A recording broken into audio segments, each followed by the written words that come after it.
Est-ce que ça vous est déjà arrivé dans vos vies de vous dépêcher de faire un truc alors que ça n'a absolument pas lieu d'être? Genre vous êtes chez vous, vous videz votre lave-vaisselle ou je sais pas, étendez le linge, un truc, n'importe quoi. Vous vous dépêchez mais pour aucune raison. Et là ça tique dans votre tête et juste vous vous dites mais attends, calme-toi, il t'est pas en retard, il se passe rien.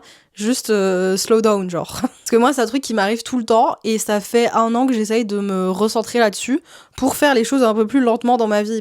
Pas me dépêcher tout le temps et d'être dans un rush constant parce que ça sert à rien, tout simplement. Que je vide mon lave-vaisselle en 2 minutes ou en 4, ça ne changera rien à ma life. C'est pas 2 minutes qui vont changer grand-chose quand je suis chez moi. Alors évidemment, il y a des situations où t'as pas le choix. Avant, je travaillais dans un restaurant. Il y avait des rushs, j'avais pas le choix de me dépêcher. C'était comme ça, c'était le boulot. Mais ce que je parle, c'est plutôt quand tu fais un truc de toi-même qui n'a vraiment pas besoin de rush et de se dépêcher et de faire les choses vite. Vraiment de se recentrer sur soi et de prendre conscience du temps que t'as autour de toi et juste de calm down. Et du coup, ça fait 1 an que je travaille là-dessus et j'avais envie de vous faire un petit compte rendu sur cette aventure parce que ça a changé tellement de choses dans ma life, c'est abusé. Premièrement, le stress. Parce que se mettre dans des états de rush ultime pour vider son lave-vaisselle, comme je prenais l'exemple tout à l'heure, ça sert à rien. Ça me stresse, je suis là en train de me dépêcher, en train de vouloir faire les choses rapidement et tout.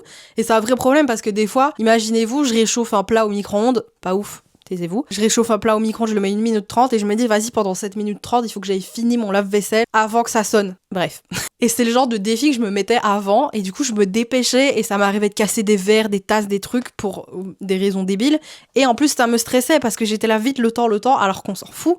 Si mon plat, il reste 30 secondes au micro-ondes après la sonnerie, c'était pas très grave. Donc ouais, ça a vachement réduit mon stress parce que du coup, je fais les choses beaucoup plus posément dans ma vie et beaucoup plus en mode j'ai le temps, tu vois. Donc ouais, ça a réduit mon stress et mon anxiété aussi par ailleurs parce que ça, quand je faisais ça dans des moments où je faisais, je sais pas, des crises d'anxiété et tout, bah ça m'aidait pas. Ça ne m'aidait pas.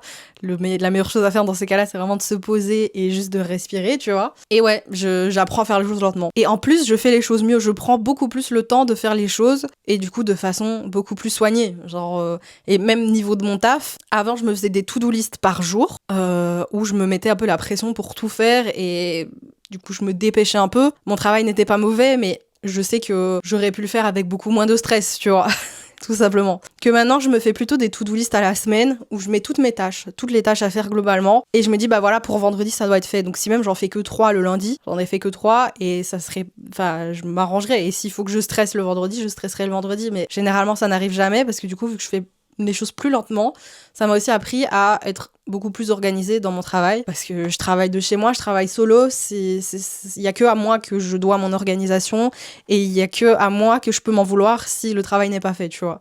Donc ça me force à travailler, à faire mes trucs à temps, à les faire bien et ça évacue le stress. Genre vraiment, c'est tellement bénéfique. Et je pense que même dans un taf où t'es pas indépendante, tu peux mettre ça en pratique. Genre des fois, il y a pas besoin de rush. Des fois, je sais pas, tu travailles dans un endroit où ok, à certains moments, il y a des rushs dans un magasin, mais le reste du temps, tu peux un peu te calmer, te détendre. Ça sert à rien de se mettre dans des états de stress. C'est pas bon pour ta tête, c'est pas bon pour ton corps, c'est bon pour rien. Donc, prends le temps, la prochaine fois que tu te rends compte que tu fais un truc vite, pour aucune raison, de respirer, de te recentrer, de sentir ce qu'il y a autour de toi et juste de continuer ta tâche, mais plus lentement. Et tu verras, tu le feras mieux, avec moins de stress et fin de journée, tu seras beaucoup moins fatigué, tu seras beaucoup plus heureux de ta productivité et je trouve ça génial. Il n'y a pas besoin de courir partout en fait, il y a pas besoin. Genre je sais que parfois 24 heures dans une journée ne paraît pas assez et il faut se dire qu'il y a des choses qui peuvent être remises au lendemain sans que ça impacte directement sur ta vie, tu vois. Je veux juste faire un petit aparté sur cette partie du podcast. Si votre métier ne nécessite pas de sauver des vies, médecin, pompier, infirmier, tout ce que tu veux n'a pas une vie en jeu, je ne pense pas que vous devriez être stressé. Enfin, je veux dire, si tu travailles dans un bureau et que t'as une tâche à faire pour ce soir, personne ne va mourir si tu la rends demain, tu vois. Personne. Donc, il faut arrêter de se stresser pour ce genre de tâches, alors qu'au final, honnêtement, faudrait que tout le monde se calme, les boss y compris, mais voilà, faudrait que tout le monde se calme et je pense pas que ton métier devrait te stresser à en manquer de sommeil, à faire des insomnies, à avoir des problèmes de ventre, de ce que tu veux. Je t'invite à te pencher là-dessus et peut-être à essayer de changer les choses, même si parfois, dans certains cas, c'est pas facile de changer les choses. Mais je pense qu'il y a toujours quelque chose à mettre en place sans pour autant forcément changer de taf complètement pour t'aider vers cette voie-là, quoi. Mais ça sert à rien de mettre sa vie en jeu pour un taf, je pense. Genre, la carrière professionnelle, c'est super important, mais je pense sincèrement qu'il y a des moyens de le faire beaucoup plus sainement, mentalement parlant, quoi. Mais physiquement parlant aussi, finalement. Donc voilà. Et quand je parle de faire les choses plus lentement aussi, c'est pas être un escargot quand tu vides ton lave-vaisselle ou quoi, c'est aussi surtout plus intelligemment et avec plus de conscience, en fait, surtout. C'est la conscience qui joue beaucoup là-dedans. Donc voilà. Donc ouais, je pense qu'on sera tous beaucoup plus heureux si on fait un métier dans lequel on se rend pas malade pour le faire et qu'on kiffe le faire. Donc voilà, si tu sais changer les choses, change-les. Si tu sais pas comment le faire, mes DM sont ouverts, always. Et voilà, mais je t'invite à changer même un mini truc qui ferait que ton métier pourrait être plus agréable, tu vois. Je suis sûre qu'il y a plein de choses à faire. J'ai pas de cas par cas là, mais on peut en parler si tu veux. Moi, ça ne me dérange pas. Mes DM sont toujours ouverts en cas de problème. Voilà. But hashtag slow live. On reprend le podcast. Genre par exemple, ce podcast, je l'enregistre un jour avant sa sortie. Ça me fait un peu rusher, on va pas se mentir.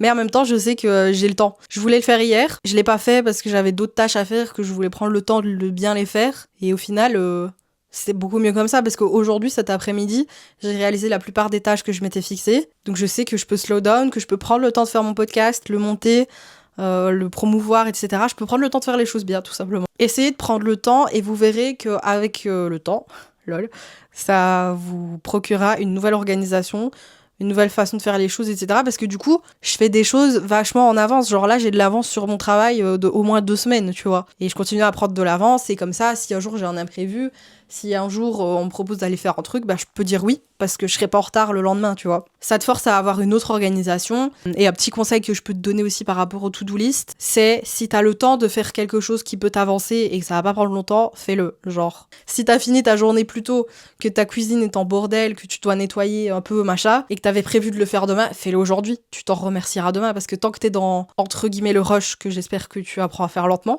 entre guillemets, le rush, bah fais-le. Tant que t'es dans l'énergie de le faire, parce que demain, tu vas peut-être dire, ah purée, j'aurais dû le faire hier parce que j'avais du temps, tu vois. Bref. Mais ça, c'est un peu mon côté trop organisationnel où je planifie mes moments de repos, en fait. Je laisse pas les choses venir. En vrai, on pourra parler d'organisation dans un autre podcast parce que j'ai tellement de choses à dire, j'ai tellement de petits tips à donner sur l'organisation au quotidien. Voilà, j'adore l'organisation, on fera un podcast un jour là-dessus. Mais là, on est là pour parler de slow down. D'ailleurs, comment c'est arrivé dans ma vie, le slow down ? En fait, quand j'étais dans mes études, j'ai fait un stage chez Slow Marketing. Si vous me suivez sur les réseaux sociaux, vous avez sûrement déjà entendu parler de ça. Il y a un podcast Slow Marketing, il y a un livre Slow Marketing, il y a plein de trucs Slow Marketing sur lesquels je travaille avec Anaïs. Et en fait, c'est vrai qu'avant mon stage, je voyais pas les choses comme ça du tout. Et en fait, au fur et à mesure que j'ai appris d'un côté plus marketing, le fait de faire les choses lentement, mieux, beaucoup plus responsable, etc., bah, ça m'a remis en question moi-même. C'était déjà des choses vers lesquelles j'allais naturellement, tu vois, mais ça a un peu boosté le truc. Et c'est vrai qu'aujourd'hui, du coup, je fais tout de manière slow. J'applique le slow marketing dans ma vie personnelle, du slow life, en gros.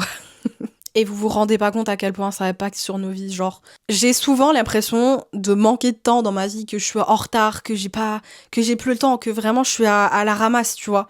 Alors que pas du tout. Frère, j'ai 24 ans, on va se calmer. J'ai toute la vie devant moi. Genre chacun prend son chemin et moi j'ai envie de le faire avec le moins de stress et d'anxiété possible. Et ça passe premièrement par tout ça, quoi. Mais ouais, et même dans mon travail, ça se ressent parce que je tends à travailler plus avec des gens qui ont cette mentalité un peu de tranquillité d'esprit, tu vois. Je travaille avec une boîte de yoga à Bruxelles.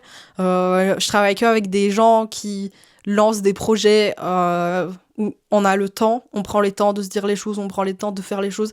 Et je me sens tellement chanceuse parce que c'est les projets qui viennent à moi, genre, enfin, on attire ce qu'on est, j'ai l'impression. Je suis pas encore totalement en slow life, en slow tout, j'ai encore beaucoup de choses à améliorer dans ma vie et dans ma façon d'agir, tu vois. Genre, chaque chose vient dans son temps, mais je sais que je suis meilleure avec moi-même qu'il y a un an, ça c'est sûr et certain. J'ai changé en un an, vous n'êtes pas prêts. Ma tête, j'ai plus le même cerveau, genre. Vraiment. Oh, il pleut. Après cette canicule, il pleut. Bref.